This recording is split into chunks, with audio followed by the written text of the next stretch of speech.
Senator, nice to see you, sir. Thank you. What's going to happen, do you think, to the Iran nuclear deal in the Congress? I think the status quo is unacceptable. And you got to understand that President Trump ran on the idea this was a bad deal for the world. And I think it is, and let me tell you why. Under the deal, after the passage of 15 years, the Iranians can enrich and reprocess no matter how they're behaving. And I think the Arabs are going to see it's inevitable that the Iranians get a nuclear weapon, and they're going to get one, buy one, or build one, and you got a nuclear arms race. So here's a better deal. The Iranians can continue to enrich and reprocess in a limited fashion. They can have a peaceful nuclear power program. When it comes to inspections, they can't deny the IAEA access to the military bases. If they continue to build ICBMs with death to Israel on the side, then no deal. The sunset clause needs to change. We need to monitor their program until their behavior changes. They can't continue to be the largest state sponsor of terrorism. So here's what I think the Congress will do. The Congress will look at adding new conditions on the domestic Iranian deal. We're going to say that if you continue to develop ICBMs in violation of UN resolutions, we're going to reimpose sanctions.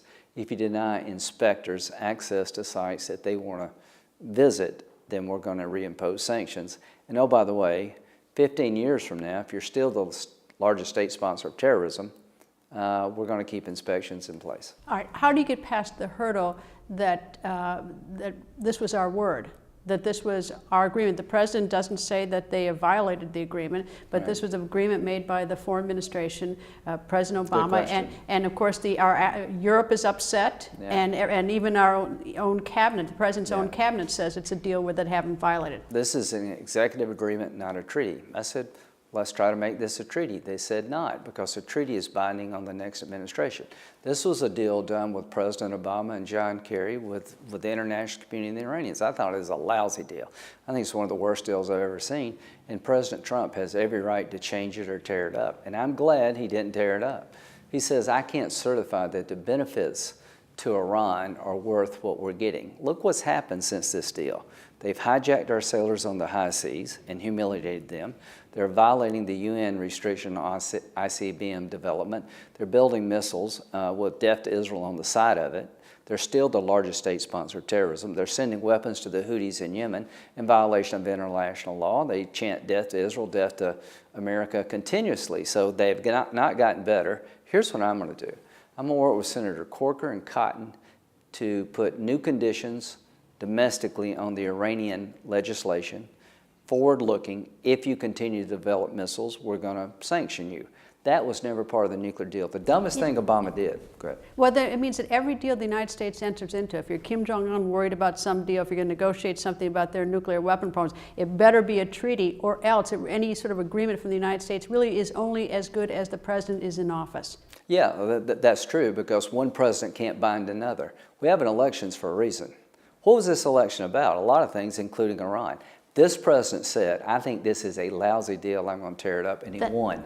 That's good for the U.S. audience. I mean, the American people, they get that. It's not a treaty. It's not a treaty. It was an agreement. But the people in Iran who thought that it was something else, or even the fact that the hardliners... I got zero sympathy for the Iranian government. Not the government, but the people in Iran. Yeah, but the people in Iran could be our allies one day. They're the ones killed by their own government, by the way. They're the ones who went into the streets objecting to rigged elections and shot down like dogs. So here's what I'm saying. I'm saying the Iranian deal needs to be replaced. It was dumb, stupid to begin with, and I'm glad we're trying to get a better deal. Now, I'm willing to accept a better deal. I'm not willing to accept the status quo. All right. Do you think any deal is going to be made in Congress? Do you think Congress is actually going to do something? Maybe. Because the way the president has done is the president says to Congress, okay, this is a lousy deal. Iran, it's a lousy deal. Now you fix it. Okay. And is Congress going to do anything? Here's what I think we might do. Two things. We may say that, okay, in the future, your ICBM program is going to be part of the deal. From our point of view, we're going to reimpose sanctions if you continue to develop ICBMs in violation of UN resolutions. If you continue to be the largest state sponsor of terrorism, we're going to sanction you. If you deny inspectors access to sites they say they need, not us, but them, then we're going to sanction you. That's domestic policy.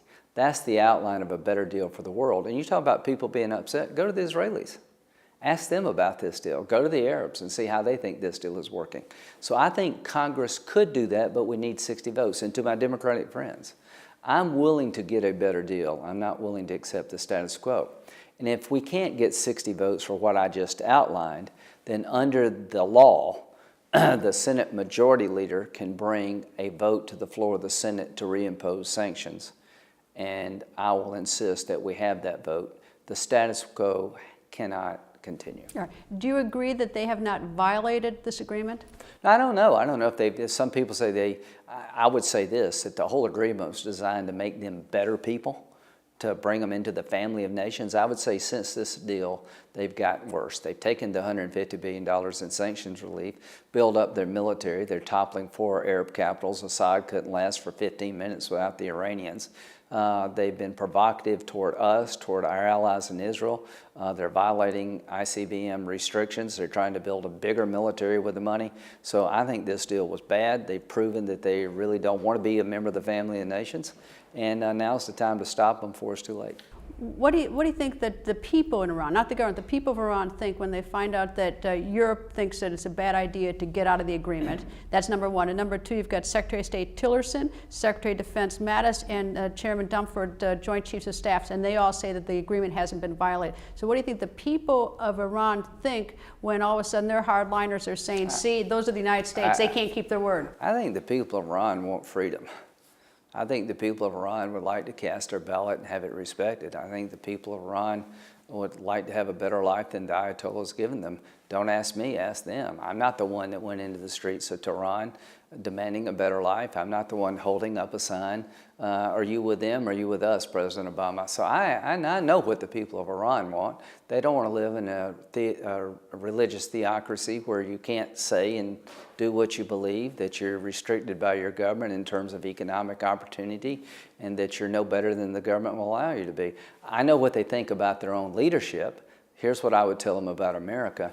We want to be your friend, and I am sorry that we walked away and we weren't there for you. I'm sorry the whole damn world just didn't want a conflict. And when you went out in the streets, Nadia got shot down like a dog, and we just said, okay, we don't want to upset the deal. President Obama basically has let Syria fall apart because he didn't want to upset the Iranians. So to the Iranian people, it breaks my heart that the world walked away from your legitimate demands to have a better country. All right. Under the agreement now we have inspections. Right. And I know there's a controversy about whether we can inspect the military bases. That we've got to give them notice, and obviously there's a lot of suspicion that giving them notice gives them time to do something. If this is decertified ultimately, this deal, we have no inspections. We have nothing. Tell me what happens then. Okay, so if we withdraw, then we'll tell businesses, if you do business with Iran, you can't use American banks. We will try to get a better deal.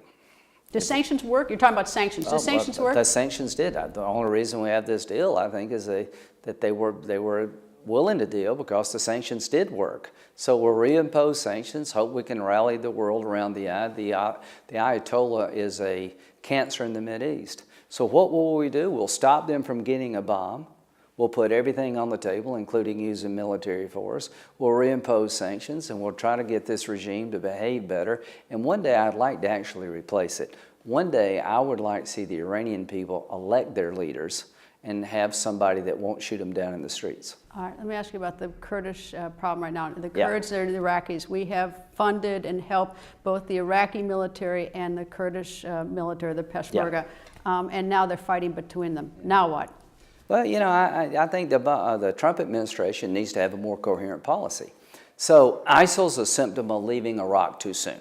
All the military commanders said, please leave some residual troops, President Obama. 10,000, I don't think ISIL would have come about, but they did. Now what does the Trump administration do? You got to get back on the ground. You got to have American diplomats and soldiers back on the ground avoiding a conflict between the Baghdad and Erbil. You've got to put Iraq. How do we do that? Where we've funded both of them, we're friends with both of them, we're caught in the middle. Well, the Kurds are a part of Iraq. They're not a separate country. They want to be. Yeah, but I don't support that. What I want to do is get American influence back. The Iranians are running the show. How do you do that? What do they want from us? They want military equipment, they want military training, and if we go back in, not 100,000 troops, but if we increase our military presence and say we're not going to leave this time, then we'll referee these fights. Kirkuk is a multi-ethnic town. There's been contests between the Arabs and the Kurds for generations, and Iraq was in a pretty good place until we left. Now it's in a terrible place. But you think Iraq's bad? Syria. We take Raqqa back. What happens next? How do you keep Syria from falling apart again if Assad's in power? So what do you want to do with that? I want to have a strategy that will replace Assad. How? President Obama drew that red line. He didn't enforce that red line. So here's what I would do. I would destroy ISIL. I would have more Arabs. They're losing real estate. Yeah. They're losing real estate. But how do you hold Raqqa? The Kurds, the YPG Kurds, are a terrorist organization in the eyes of Turkey. They're the main fighters. They are a Marxist communist group. We've put all of our eggs in the basket of a group of people who are not indigenous to that part of Syria, that are hated by Turkey, and really are not respected by the Iraqi Kurds. So what we have to do is change the mix. We got to get more Arabs in the fight so they can hold the town, then train the Free Syrian Forces all over again who want to take Assad down because he's murdered 450,000 members of their family. So Assad is a magnet for radical Sunni extremists. If he's in power, he's a puppet of Iran, and he's a recruiting tool for Al-Qaeda and all these other radical groups. What would I do? I'd declare a safe haven. I would tell the Russians and the Iranians that we're going to protect these people, and if they want to fight along with the other people in the region, we're going to train them. And if they want to go after Assad, we're going to help them. Kim Jong-un, North Korea. What are we going to do about that? Not let him get a missile to hit the homeland with a nuclear weapon on top. And how do we do that? Convince China it's not in their interest to allow that to happen. And the only way they'll believe that is if Trump can convince China that he will use military force to stop the development of a missile with a nuclear weapon on top that can hit the American homeland. Trump's got to convince the region that he doesn't want a war, but if there's going to be a war, it's going to be over there, not in America. Do you really believe China has that economic influence? I think that they did before. I think they have lost the economic influence because there are other nations that have been in there. No, I don't think. I think 90% of the North Korean economy is owned by the Chinese. I don't think North Korea would have one bomb without Chinese help. I think the Chinese could stop this tomorrow if they wanted to. North Korea couldn't survive a week without China's help. China sees North Korea as a benefit. They're not a democracy. They're friendly to China. They're a thorn in our side. Here's what China needs to understand. They're now a liability. We're not trying to bring democracy to North Korea. We're not trying to unify the South Korean North Koreans. We're not trying to reunify the peninsula. We want one thing. We want our homeland protected from a crazy guy who would have a missile to hit us. And here's what I worry about most, Greta, that if he gets one hydrogen bomb, he'll have 50 over time because nobody's going to stop him, and he'll sell it. Here's what I worry the most coming out of North Korea, that whatever they develop in terms of missiles and bombs, they'll sell. What I worry about Iran is they're religiously motivated. And the Ayatollah has a religious view that excludes Israel and Sunni Arabs, and that he is on a religious mission. North Korea is not. They're trying to survive. It's a hermit kingdom with a crazy government, and I don't want them to get a bunch of weapons that they one day will sell. One last question. If people around the world want to know how's the Trump foreign policy different from the Obama foreign policy, what's the short answer? We're allowing the military to fight without one hand tied behind their back. We're taking North Korea on directly rather than kicking the can down the road. We're trying to get a better deal with Iran. This is a terrible deal. I think America under Trump's a better friend and a more worthy adversary. Senator, thank you. Nice to talk to you, sir. Thank you.